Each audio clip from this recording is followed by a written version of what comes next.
계속 요즘 창세기 이제 다시 성경을 이제 이동시에 또 다시 읽고 있는데요. 오늘 제 마음에 주신 그를 따라서 창세기 9장 10절 말씀을 좀 나누도록 하겠습니다. 감사합니다. 오늘 페이퍼 참조하시고요. 오늘 말씀을 들을 때, 또 나눌 때 하나님께서 우리의 영을 깨워주시고 하나님의 말씀이 얼마나 귀한 것인가를 깨닫는 시간 되기를 원합니다. 먼저 여러분이 말씀을 먼저 좀 이렇게 어떤 내용인지를 아시는 것이 필요할 것 같고, 창세기 9장 오늘 본문은 18절부터 방주에서 나온 노아의 아들들은 셈과 함과 야벳이며 함은 가나안의 아버지라. 노아의 이 세 아들로부터 사람들이 온 땅에 퍼지니라. 노아가 농사를 시작하여 포도나무를 심었더니 포도주를 마시고 취하여 그 장막 안에서 벌거벗은지라. 가나안의 아버지 함이 그의 아버지의 하체를 보고 밖으로 나가서 그의 두 형제에게 알림해 셈과 야벳이 옷을 가져다가 자기들의 어깨에 메고 뒷걸음쳐 들어가서 그들의 아버지의 하체를 덮었으며 그들이 얼굴을 돌이키고 그들의 아버지의 하체를 보지 아니하였더라.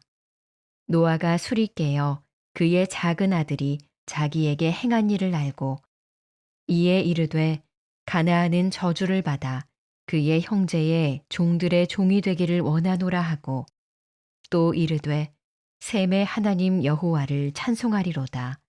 가나안은 셈의 종이 되고 하나님이 야벳을 창대하게 하사 셈의 장막에 거하게 하시고 가나안은 그의 종이 되게 하시기를 원하노라 하였더라.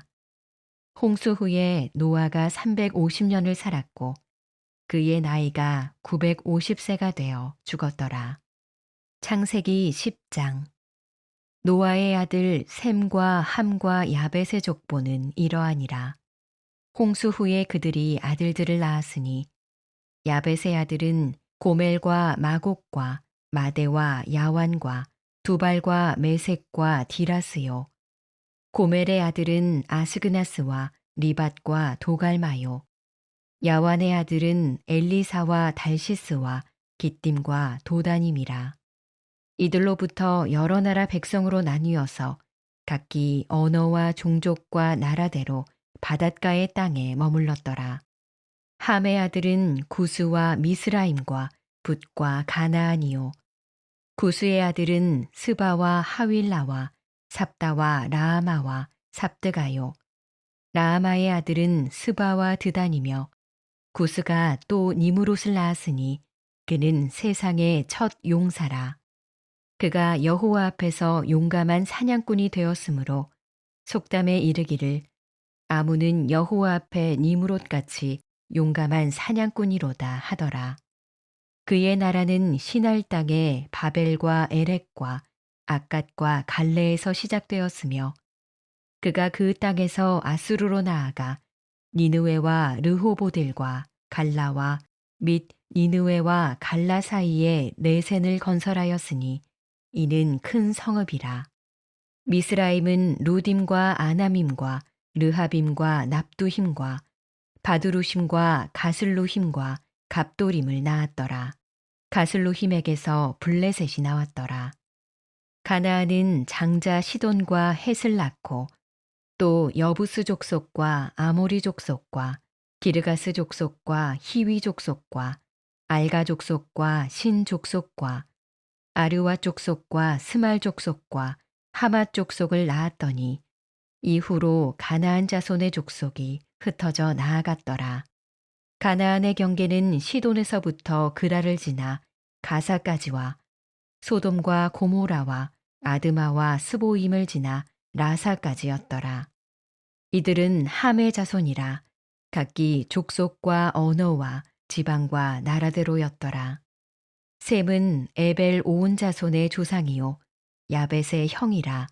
그에게도 자녀가 출생하였으니 셈의 아들은 엘람과 아수르와 아르박삿과 룻과 아람이요. 아람의 아들은 우스와 훌과 게델과 마스며 아르박삿은 셀라를 낳고 셀랄은 에벨을 낳았으며 에벨은 두 아들을 낳고 하나의 이름을 벨렉이라 하였으니 그때에 세상이 나뉘었음이요 벨렉의 아우의 이름은 욕단이며 욕단은 알모닷과 셀렙과 하살마웻과 예라와 하도람과 우살과 디글라와 오발과 아비마엘과 스바와 오빌과 하윌라와 요밥을 낳았으니 이들은 다 욕단의 아들이며 그들이 거주하는 곳은 메사에서부터 스발로 가는 길에 동쪽 산이었더라. 이들은 셈의 자손이니 그 족속과 언어와 지방과 나라대로였더라. 이들은 그 백성들의 족보에 따르면 노아 자손의 족속들이요 홍수 후에 이들에게서 그 땅의 백성들이 나뉘었더라. 아멘. 이 말씀은 우리가 뭐 여러 이름들이 발음하기도 힘든 이름들이 많이 나오지만 이제 우리 인류의 조상들이다 이렇게 생각을 하는 이름들이라고 생각이 됩니다. 오늘 읽은 말씀을 통해서 제가 이런 제목을 좀 잡아봤습니다. 하나님을 경외하는 삶이 참된 복이다. 우리 같이 한번 합독해 볼까요? 하나님을 경외하는 삶이 참된 복이다. 오늘 이 창세기 9장과 10장을 읽으면서 제 마음에 이제 성경의 전체적인 제가 알고 있는 그런 윤곽이 다시 한번 마음에 이렇게 정리가 되더라고요. 그래서 성경을 구석구석 한 장 한 장 여러분이 다 깨닫지 못한다 하더라도 오늘 여러분이 이 말씀을 함께 들은 말씀을 통해서 성경의 창세기서부터 요한계시록까지 무엇을 우리에게, 나에게, 특별히 다른 사람에게 아니라 오늘날 살고 있는 나에게 무엇을 나에게 가르쳐주고 있고 성경은 무엇을 나에게 의미하고 있는가, 이것을 여러분이 마음에 짧게라도 정리하는 시간이 되었기를 소원하며 오늘 이 말씀을 준비했습니다. 오늘 제가 들어간 말 본문을 보면은 여러분 참조하십시오. 오늘 본문 말씀인 방금 여러분과 제가 읽은 이 창세기 9장 말씀과 10장은 노아의 홍수 이후에 인류가 다시 시작되었다는 장면을 보여주고 있습니다. 노아의 방주에서 나와 새로운 시대를 열게 된 노아의 세 아들이 중심 인물입니다. 여러 많은 이름이 있지만 여러분이 저도 그렇고 다 몰라요. 근데 중요한 이름이 이 세 사람의 인물입니다. 누구의 이름이에요? 노아. 세상이 물로 말미암아 다 이 땅에 있는 모든 것들이 멸망을 당했죠. 그리고 노아의 가족들만 8명의 가족들만 방주에서 구원받아서 다시 땅이 마르고 이제 그 땅 가운데로 이 8명의 가족들이 나왔습니다. 그리고 세상에 나와서 이제 아무도 없는 새로운 인류를 이제 퍼뜨린 거예요. 그 퍼뜨린 그 조상이 세 가닥으로 이렇게 나뉘어지는데 그 세 가닥의 인물이 누구냐면은 노아의 세 아들이었다는 말입니다. 이걸 기억하시면 됩니다. 그 아들이 누구냐면은 셈이라는 이름을 가진 아들과 함이라는 이름을 가진 아들과 야베스라는 이름을 가진 아들이에요.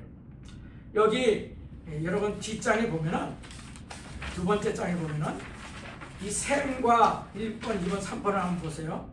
셈의 이름은 또 함의 이름은 야베스의 이름은 히브리 원어로서 어떤 뜻인가를 제가 토를 달아놨습니다. 셈의 이름은 명성, 존귀, 이런 명성을 얻었다, 존귀하다, 이런 뜻을 가진 이름이라는 거예요.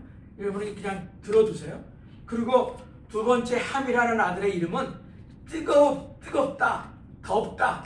그래서 혹자는 이 고대 이후에 성경학자들의 쭉 그 전례에 의하면은 이 뜨겁다, 덥다라고 하는 원어의 의미로서 이것은 아프리카, 여러분 뜨거운 지방이 어디입니까? 요즘은 뭐 미국도 뜨겁고 아시아도 뜨겁고 뭐 기후 변화로 해서 그렇다고 하지만은 가장 뜨거운 지방은 아프리카예요. 아프리카, 그죠? 저는 아프리카 가보지 않았지만 그냥 압니다. 여러분도 지식을 통해서 지금. 그래서 거기에 살던 사람들은 어떤 색깔이에요? 인종 색깔 얘기하면 블랙이에요. 블랙. 그만큼 더워서 이제 그 기후의 우리의 변화를 받아서 이 종족들이 이제 거머쥔 거죠. 그래서 함은 가나안의 아들이라고 성경에 오늘 본문에 얘기를 하고 있는데, 가나안은 이제 그런 이제 지역을 이제 나중에 여러분 아시겠지만 그런 것을 얘기를 합니다. 그래서 함이라는 말은 뜨겁다, 덥다 해가지고 약간 더운 지방의 그런 그 조상이 됐다는 것이죠. 세 번째 야벳은 넓히다, 번성하다. 이런 의미로서 이 노아의 세 아들이 있었다는 것을 여러분 마음속에 기억해 두시기를 바랍니다. 지금 이 얘기는 구약에서 인류의 족보를 얘기하고 있어요. 다시 말씀드립니다. 노아의 아들 셈과 함과 야벳이 인류의 조상인데, 그 세 가닥의 조상으로부터 이제 인류가 이제 이어져 나갔다는 겁니다. 이 족보는 단순히 족보에 대한 역사의 기록이 아니라 하나님께서 인류를 어떻게 다스리시고 또한 예수 그리스도를 통한 구속사적인 구원의 계획과 역사를 어떻게 이어가시는가를 보여주는 아주 중요한 장입니다. 그래서 여러분, 이 장은 마음에 두셔야 되는 성경적인 지식으로도 굉장히 중요한 장입니다. 하나님의 구속사가 여러분 세 아들 중에 어느 아들인가? 이것이 여러분 마음에 두셔야 돼요. 세 아들 중에 누구? 셈. 이 셈이 중요한 거예요. 우리 예수를 믿는 우리들에게는. 그 셈의 계를 통해서 하나님의 구원의 역사가, 그 구원의 역사가 누구에게까지 가요? 신약시대 너무나 중요한 인물 누구예요? 예수. 예, 하나님의 아들 예수 그리스도, 그분에까지 이어지는 겁니다. 그래서 신약시대에도 이제 여러분 나중에 나오겠지만 마태복음에 뭐가 나와요? 1장에 마태복음 1장에 족보가 또 나와요. 족보. 그 족보는 굉장히 중요합니다. 우리가 동양에서도 유교적인 문화에서도 한국에 살았지만 굉장히 족보가 중요하다고 굉장히 얘기 많이 듣잖아요. 제가 얼마 전에 우리 식사하고 예배드리고 한번 그 양씨 집안이 아니고 손씨 집안이, 손씨였나요? 그 저기 이제 가문의 얘기를 제가 들었었는데, 손씨가 맞나요? 우리 저기 미경 집사님? 현씨. 죄송합니다. 현씨 집안에 이제 그 종가에 그 저희가 땅이 많아서 그 자손들에게까지 그 물질이 자그마한 금액이지만 나눠주고 이런 얘기도 들었는데, 아무튼 우리 한국의 족보는 상당히 그런 것을 중요시 여기는 유교적인 문화죠. 근데 한국뿐만 아니라 유교 뭐 이런 동양뿐만 아니라 족보는 다 얘기를 합니다. 동서고금을 막론해서. 근데 성경에서도 당연히 그 족보 얘기가 굉장히 중요하다는 거죠. 그래서 그 족보를 통해서 우리가 성경의 역사를 알게 된다는 것입니다.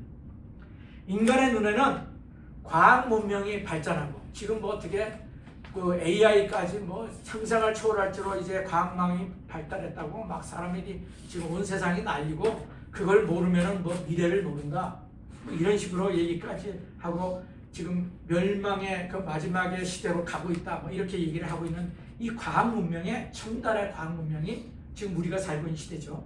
그런데 사람들은 더 놀라운 그런 과학 문명과 의학 기술과 이런 것들을 정말 귀하다고 얘기하고, 그것이 우리의 인류의 업적이다 이렇게 내세우고 살아가죠. 그리고 그 모든 과학 문명을 통해서 우리가 살고 있는 그 도시들, 그 옛날에는 성읍이라고 하는 그 도시들을 삐까뻔쩍하게 세우고 뭐 황금으로 뭐를 뭐 만들고 막 이렇게 하는 것을 최고의 어떤 기술이라고 얘기를 하지만은, 인간들은 그것을 발전을 시키기 위해서 막 온 힘을 다해서 나가죠. 그리고 그걸 통해서 뭘 얻어요? 존귀함과 부귀영화를 누리고자 하는 것이 아마 인류 역사에 계속해서 이어가는 인간의 욕망이라는 생각이 듭니다. 그런데 하나님의 관심은요, 오늘 이 본문 말씀을 보면은 그런 거에게는 별로 관심이 없어요. 하나님은 너희 인류가 살아가면서 놀라운 과학 문명을 발전하고 뭐 부를 많이 쌓고 놀라운 도시를 많이 짓고, 이것에서는 하나님은 관심이 없다는 말입니다. 이게 제 얘기가 아니라 성경을 읽어보면 명확히 알 수 있어요. 오늘 본문도 그걸 얘기하고 있다는 것을 여러분과 나누기를 원합니다. 그 예로 여기에 강력한 영웅이 우리가 알려져 있는 영웅이 나옵니다. 그 영웅이 누구냐면 니므롯이라고 하는 그 10장 8절과 9절을 한번 보세요. 부수가 또 니므롯을 낳았으니 그는 세상의 첫 용사라. 이 니므롯은 세상에서 제일 거인 같은 용사의 조상이라고 얘기를 합니다. 굉장히 그래서 요즘 영화를 보거나 뭐 이런 영화를 보면은 이 니므롯에서 나온 용사를 그 어떻게 만들어서 영화로 만든 것도 굉장히 많이 있다는 것을 보게 됩니다. 이 용사가 세상을 지배하는 뭐 이런 한때의 세상이 있었고요.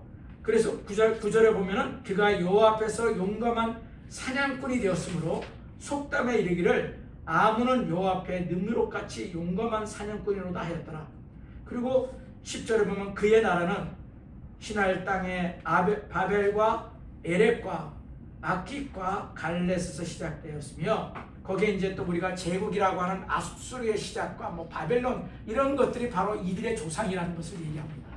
그러니까 여기에 이 함의 아들들의 조상을 얘기하면서 얘기를 합니다. 아까 함이라는 게 뭐라고 그랬어요? 뜨겁다, 덥다 이런 원어의 뜻을 가진 가나안의 아버지라고 성경에 표현했다는 걸 나눴습니다. 그 족속들은 과학 문명을 발전하고 사냥꾼과 같이 사람들에게 존귀함을 받는 그런 족속들이었을지라도 그들은 어떻게 해요? 성경의 역사를 보면은 하나님을 대적하는, 하나님을 믿지 않고 하나님을 대적하는 무리들의 자손들의 조상이었다는 겁니다.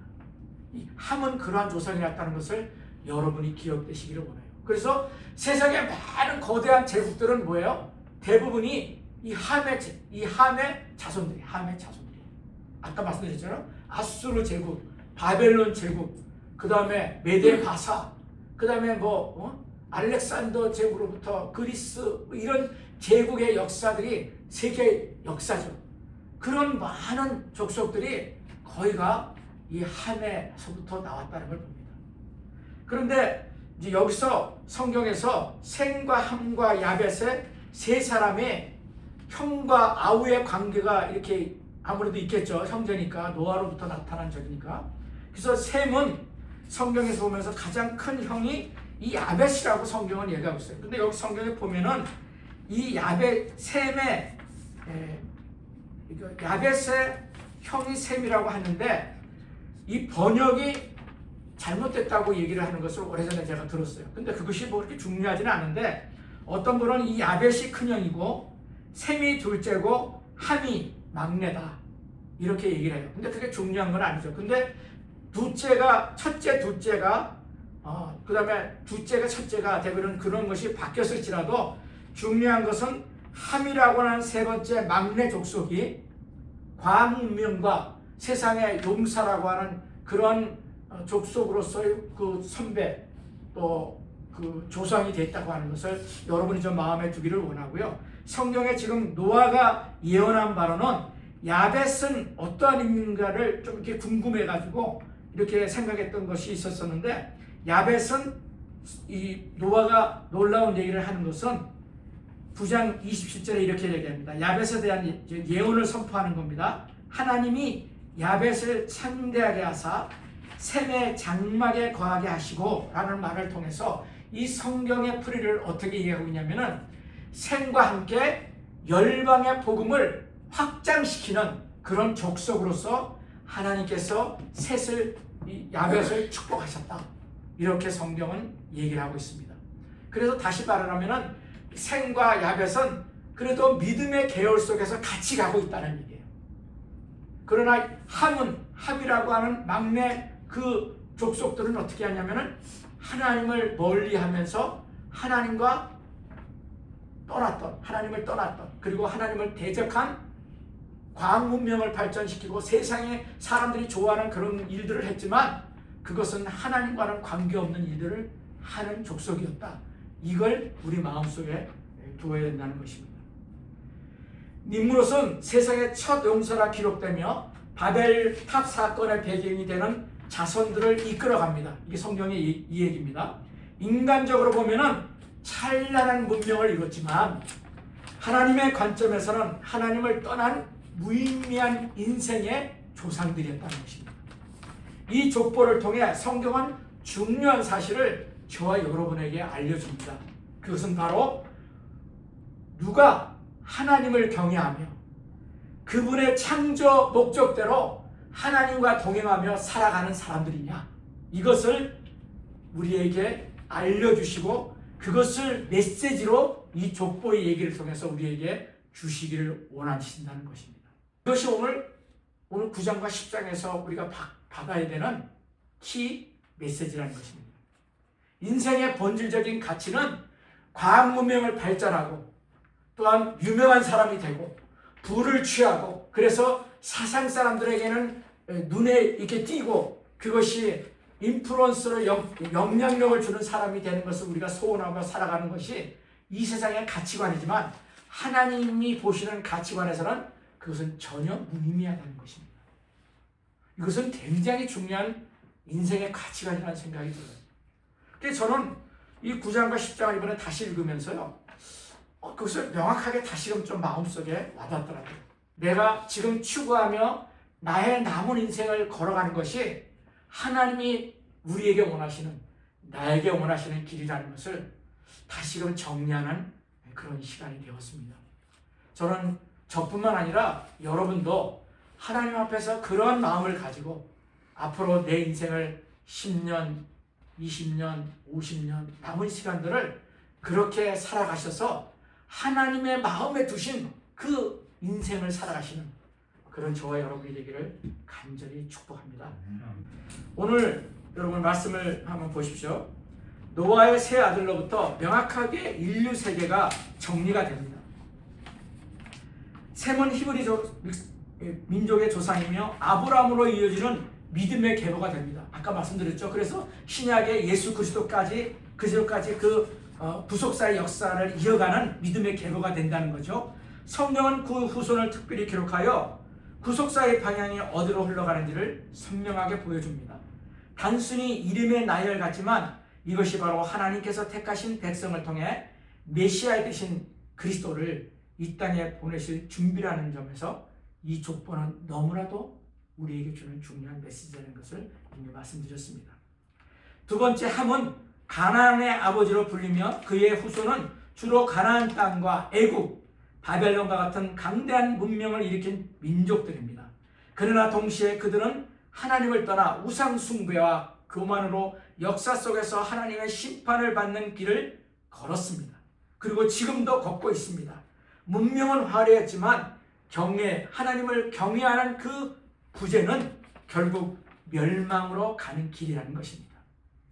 세 번째, 야벳은 그 후손대로 주로 유럽과 북방의 민족들로 흩어졌다는 것을 성경의 역사는 기록하고 있습니다. 역사적으로 그는 넓히신다라는 이름처럼 넓은 땅으로 퍼져나갔던 것. 유럽이라든가 이런 하는 나라들로 퍼져나갔습니다. 특별히 창세기 9장 27절에서 아까 말씀대로 하나님이 야벳을 창대하게 하사 셈의 장막에 거하게 하시라는 말씀처럼 야벳의 후손들이 복음 안에서 셈의 후손과 함께 하나님의 구원에 참여하도록 하나님께서는 이 말씀을 통해서 우리에게 선명히 예표로 보여주십니다. 즉 열방 가운데 복음을 확장하게 될 것을 이 족속의 사명을 보여주고 계시다는 것입니다. 이것이 오늘 정리된 말씀의 하나의 굉장히 중요한 얘기입니다. 자, 그러면은 두 번째로 제가 여러분과 굉장히 중요한 것을 보여주고 싶은 것은 이 족보는 누구의 족보입니까? 어떤 인류의 어떤 족속으로 본다면은 우리가 오늘날 얘기한다면 유대인의 족보. 그래서 믿음의 조상이 아브라함이죠. 창세기 12장에 이제 이어서 나오는 얘기가 여러분이 너무나 잘 아는 아브라함인데 아브라함은 누구예요? 유대인이에요. 근데 아브라함으로부터 믿음의 조상이라고 하는 것이 이제 창세기로부터 계속 이어지잖아요. 여러분이 다 알고 있는 내용입니다. 그런데 그 아브라함이 계속해서 자손들을 이삭을 통해서 낳는 그 자손들은 유대인이라는 말이에요. 지금 이스라엘의 그 유대인들.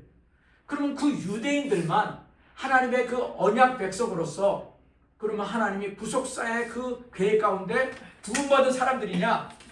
이것이 이제 우리가 질문할 수 있는 내용 아닙니까?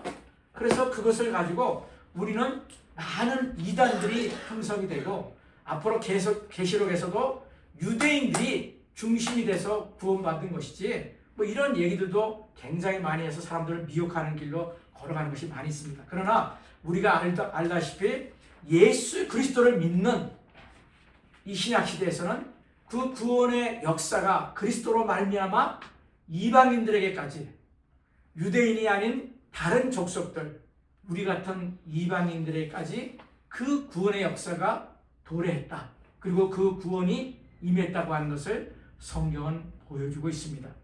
오늘 여러분과 다시 한번 말씀을 통해서 좀 확진하며 마무리를 하기를 원하는데요. 3번 한번 보십시오. 신약 예수 그리스도를 통한 구원의 성취.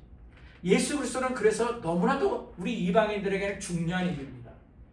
하나님께서 그 아들 예수 그리스도를 이 땅에 우리 죄를 사하기 위해서 유대인들뿐만 아니라 이 땅에 살고 있는 셈과 함과 야벳 인류의 조상으로 통해서 이 땅에 인류가 퍼졌다고 말씀드렸잖아요. 그 모든 사람들은 다 뭐예요? 죄예요. 죄인.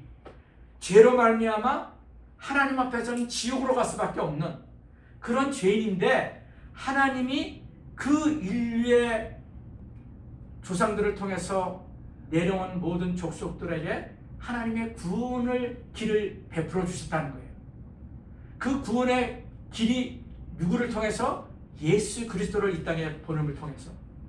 그런데 그 예수 그리스도를 보내지 않았다면 아마 유대인들만 하나님의 이 창세기의 역사 가운데 구원을 받았을 거예요.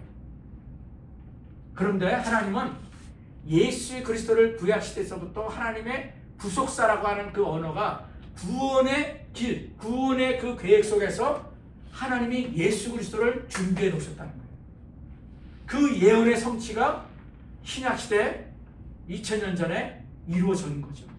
하나님이 예수님이라는 그분을 이 땅에 보내셔서 아무 죄도 없는 그분을 십자가에 못 박혀 대신 나의 죄, 우리 모든 셈과 함과 야벳의 그 후손들이 저지른 모든 죄를 단 한 번에 하나님이 어떻게 해요? 해결해 주신 거예요. 이게 뭐예요? 이게 구원의 굿뉴스인 거예요. 이게 복음인 거예요. 그래서 그분을 믿는 모든 인류, 함과 셈과 야벳의 후손들은 구원을 받을 수 있는 길을 열어주셨다는 겁니다. 할렐루야. 이게 복음이에요. 이게 성경의 얘기예요. 그래서 오늘 이 셈과 함과 야벳은요, 오늘날 미국의 모든 족속들이 다 살잖아요. 저는 이것이 미국에서 사는 것 중에 참 놀라운 것은 모든 족속과 함께 산다는 것이 저희는 또 다른 익사이팅한 것 같아요. 그것이 어려움도 있지만은 저는 미국에 와서 복음을 알기 때문에 그것이 새로운 익사이팅인 것 같아요. 천국에 가면은 볼 수 있는 걸 이 땅에서 미리 보는 거죠. 한국에 살 때는 그냥 한국 사람만 봤잖아요. 그게 세상의 모든 것처럼 다 알고. 그런데 미국에 오니까 검은 사람, 노란 사람, 뭐 여러 가지 색깔들이 다 있잖아요. 언어도 다 다르고. 그런데 우리가 이제 다 이퀄리티라고 하는 말을 미국에서 참 많이 쓰는데 이 동등함, 모두가 셈과 함께 야벳의 노아의 후손들을 통해서 퍼져버린 다 형제 자매들이라는 거예요. 이 성경의 개념을 분명히 알면은 누구를 내가 미워하고 누구는 나하고 다르니까 이런 생각을 성경을 온전히 알면은 분명히 깨달아지는 것 같아요. 이 동등하다는 의미가 무엇인지. 그래서 그들도 전혀 다르지 않다. 근데 세상의 사람들은 뭐예요? 그 진리를 모르고 성경의 파운데이션을 전혀 모르니까 백인 우월주의, 뭐 흑인 우월주의, 뭐 이런 우월한 민족성을 자랑으로 삼고 지금도 그렇게 살아가는 사람들이 얼마나 많이 있는지 모릅니다. 그런데 우리는 에시안이라고 하지만은 우리는 그것을 초월해서 노아의 후손이면서 예수 그리스도의 후손이라는 것을 깨달을 때 내가 하나님의 백성으로서 이 땅 가운데 살고 있다는 것을 선명히 나의 믿음의 정체성을 가질 수 있다는 말입니다. 그래서 성경은 오늘 제가 정리한 대로 아브라함의 씨로 오신 예수 그리스도를 선명하게 신약시대에 보여주고 있어요. 마태복음 1장 1절에 족보를 얘기하면서 1장 1절에 이렇게 합니다. 아브라함과 다윗의 자손 예수 그리스도의 계보라. 저는 만약에 이 1장 1절에 이 계보가 없었다면 저와 여러분은요 아브라함과 아무런 관계가 없는 거예요. 우리가 유대인이 아니니까요. 우리는 그야말로 한국 사람이잖아요. 이방인이란 말이에요. 피가 섞인 것도 아니고. 근데 예수 그리스도가 오셨기 때문에 그분이 우리 같은 이방인들을 구원하기 위해서 십자가에 못 박히셨다는 그 진리 때문에 우리는 아브라함의 씨가 되자는 거예요. 믿음의 씨가. 이게 신약 성경의 진리죠. 갈라디아서 3장 16절에 얘기합니다. 이 약속들은 아브라함과 그 자손에게 말씀하신 것인데 여럿을 가리켜서 그 자손들이라 하지 아니하시고 오직 한 사람을 가리켜 내 자손이라 하셨으니 곧 그리스도라. 그래서 그리스도를 믿는 이제 밑에 있는 구절들을 보면은 모든 이 땅의 사람들은 하나님의 자녀가 됐다는 거예요. 예수 안에서 모든 민족에게 열려진 구원이라는 말입니다. 요한복음 1장 12절 너무나도 유명한 말씀이죠. 영접하는 자, 누구를 영접해요?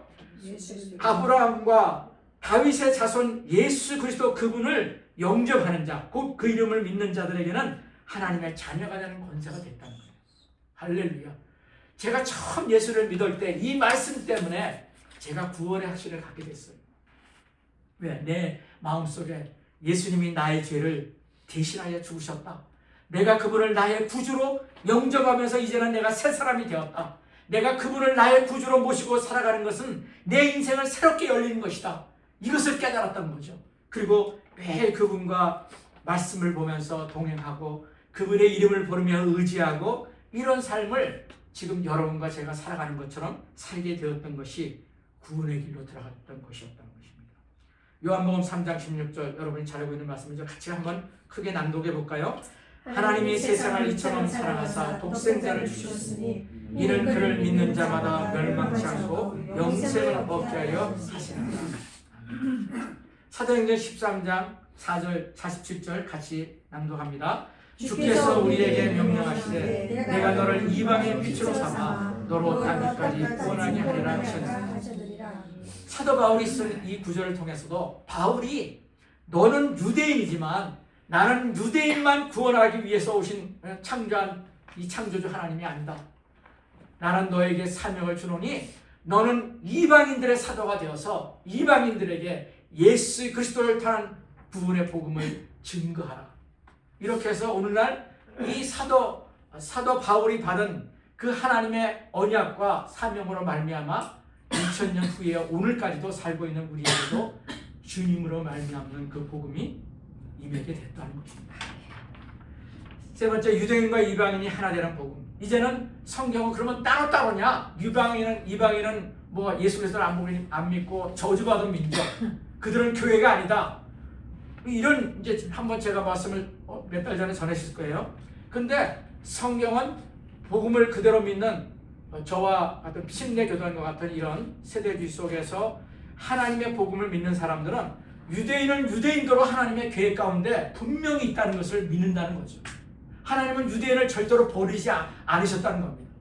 하나님은 지금도 하나님을 믿지 않고 예수 그리스도를 믿지 않는 그런 유대인들이 많이 있고 예수 그리스도를 믿지 않고 하나님만을 믿고 있는 유대인들이 있지만은 그들이 하나님의 구원 계획 가운데서 있다고 하는 것을 우리가 믿고 그들을 위해서 기도해야 된다는 것을 저는 성경을 통해서 분명히 확신합니다. 유대인과 이방인이 하나 되는 복음으로서 로마서 1장 16절은 이렇게 얘기합니다. 같이 읽습니다. 내가 복음을 부끄러워하지 아니하노니 이 복음은 모든 믿는 자에게 구원을 주시는 하나님의 능력이 되리라. 먼저는 유대인에게요 그리고 헬라인에게로다.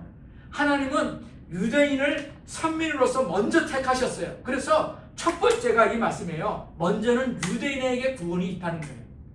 그런데 구약의 말라기까지는, 구약의 마지막 끝장까지는 유대인에게만 구원이 있었던 것이 사실이에요. 왜? 예수님이 오시지 않았기 때문에. 이방인에게 복음이 전할 수 있는 통로가 없었기 때문에. 그런데 하나님께서는 예수 그리스도가 이 땅에 오심으로 말미암아 헬라인, 이방인의 대표적인 민족 헬라인에게도 복음이 임하게 됐고 저와 여러분에게도 이방인이지만 그 동일한 아브라함의 언약의 그 복음이 우리에게 임하게 됐다는 것입니다. 이게 비밀이죠. 성경의 비밀이에요.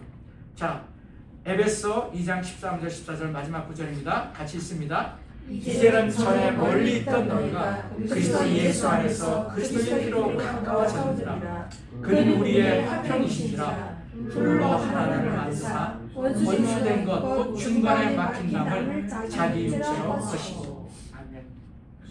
이것이 예수 그리스도가 오셔서 우리에게 주신 복음이라는 것을 정말 저와 여러분이 마음속에 확신하시고 그것을 끝까지 주님의 복음으로서 간직하고 살아가시는 저와 여러분이 되기를 간절히 다시 한번 소원합니다.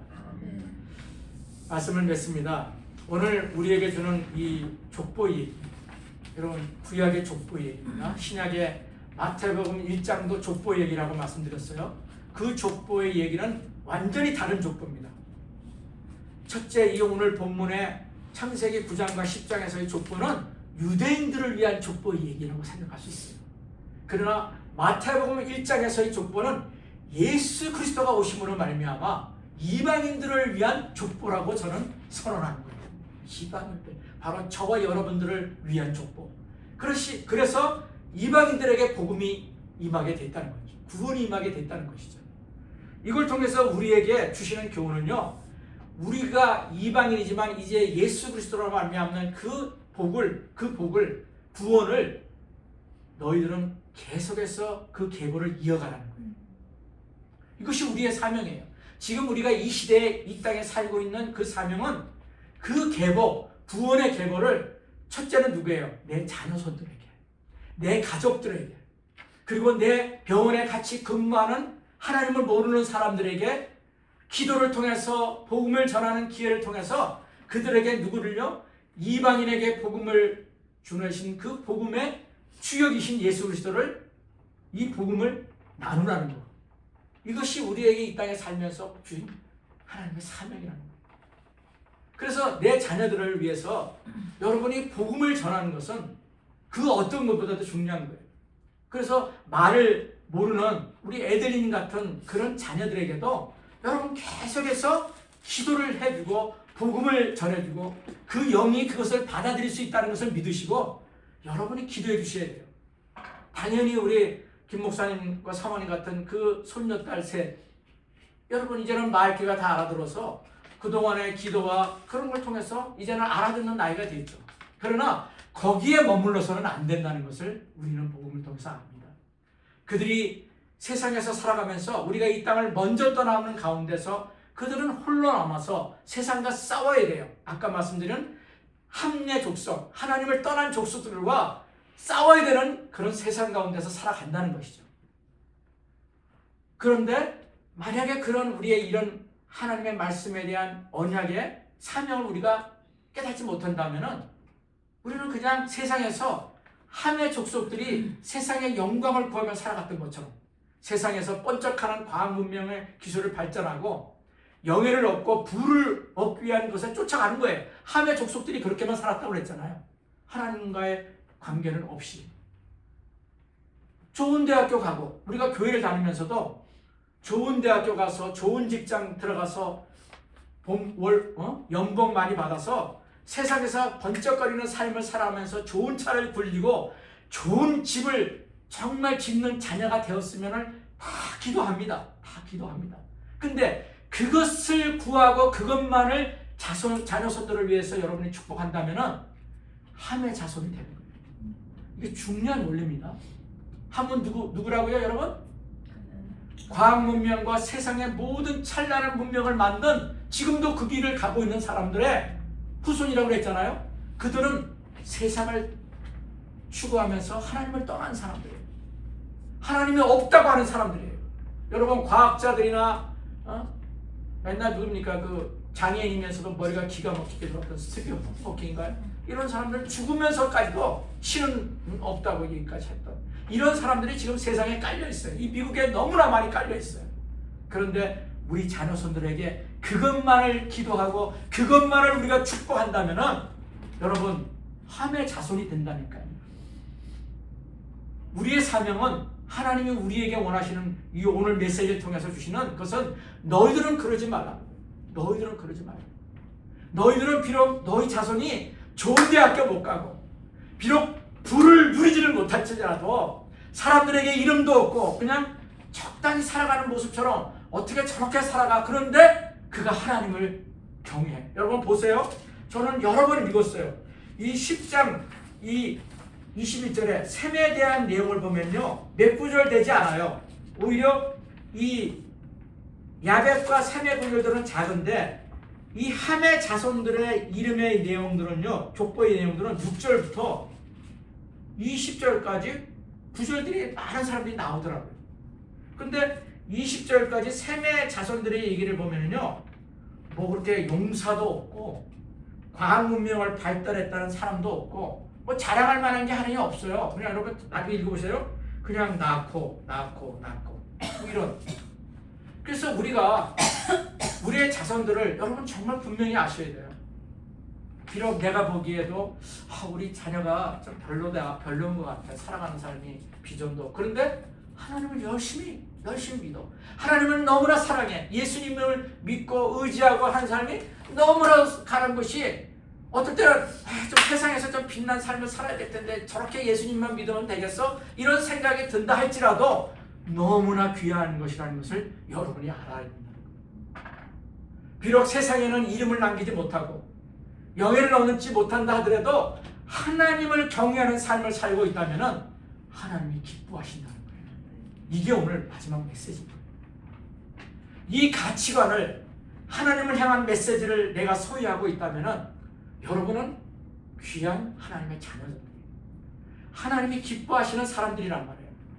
비록 내가 목회가 별거 아니더라도, 내가 선교의 열매가 좀 적더라도, 내가 사람들에게 드러날 것이 없는 부를 가지지 못했다 할지라도 여러분, 하나님은 그것을 귀하게 여기신다는 메시지가 오늘 이 창세기 9장과 10장에서 주시는 하나님의 말씀이라는 것을 저는 깨닫습니다. 오늘 이 말씀을 여러분과 나누면서 하나님이 나에게 또는 우리 모든 예배자들에게 주시는 메시지가 내 자녀들에 대해서 나도 어떻게 생각할 것인가, 내가 내 자녀들을 위해서 무엇을 구할 것인가, 내가 세상 사람들 함의 자손들이 그냥 그렇게 열광하며 구하는 그것을 나도 그것만을 추구하며 가는 사람들은 아닌지, 그런 부모가 아닌지 내가 되돌아보고 하나님을 경외하는 후손을 낳게 하옵소서. 하나님이 기뻐하시는 후손들을 세우게 하옵소서. 이 비전이 나의 비전이 되고 나의 사명이 되고 내가 그것을 내 마음속에 새기는 시간 되게 해달라고 이 시간 하나님 앞에 잠깐 기도하며 주님 앞에 기도하며 나갑니다. 아버지 사랑하는 주님 감사합니다. 하나님의 말씀이 우리에게 가까이 있음이 감사합니다. 이 말씀을 나눌 수 있음이 감사합니다. 이 말씀을 듣고 전할 수 있음을 감사합니다. 오늘도 이 창세기 9장 10장 말씀을 우리에게 주셔서 하나님의 마음을 우리에게 주신 것을 감사합니다. 하나님 아버지, 이 세상의 모든 사람들은 다 번쩍거리는 세상의 것을 추구하며 영예를 얻고 영향을 끼치는 사람이 되는 것을 다들 나누며 그것을 추구하며 살아가지만 하나님께서는 그것에는 관심이 없고 누가 나를 경외하며 노아와 셈과 야벳의 후손으로서 아름답게 주님과 동행하는 삶을 사는지를 보시는 것이 아버지 하나님, 나의 주 예수 그리스도의 우리를 향한 마음인 것을 오늘 나눴습니다. 성령님, 우리의 속사람을 하나님 앞에서 새롭게 하여 주시옵시고 우리로 하여금 말씀을 깊이 깨닫게 하고 성령님께서 우리의 마음속에 충만히 임하사 우리의 이 땅에서 살아가는 동안 하나님이 원하시는 것을 살아갈 수 있는 믿음의 용사들이 될 수 있도록, 믿음의 자녀손들이 될 수 있도록 은혜를 베풀어 주시옵소서. 지금은 마지막 시대라고 합니다. 사랑하는 우리의 자녀손들이 미국에 살면서 너무나도 악한 것과 하나님을 멀리하는 것들로 살아가는 것이 이 미국 삶인 것을 우리는 압니다. 하나님, 세상에 추구하는 것들을 우리의 자녀손들이 따라가지 않고 하나님을 경외하는 자녀손들이 되기를 우리가 눈물로 기도하게 하시고, 우리의 사명이 무엇인가를 우리가 분명히 하여 이 땅에서 하나님과 동행하는 삶이 될 수 있도록 인도하여 주시옵소서. 지금은 우리 주 예수 그리스도의 은혜와 하나님 아버지의 그 말할 수 없는 그 십자가의 사랑하심과 성령님의 내주 역사 교통하심, 그리고 하나님을 향한 그 뜨거운 경외하심과 사랑하심이 오늘 예배를 드리며 말씀을 들은 예배자들 한 사람 한 사람 위에, 그리고 사랑하는 우리 자녀손들 위에, 믿음의 동지들 위에 지금으로부터 영원까지 함께하옵시기를 우리 주 예수 그리스도의 이름으로 간절히 축복하며 기도하옵나이다. 아멘. 아멘.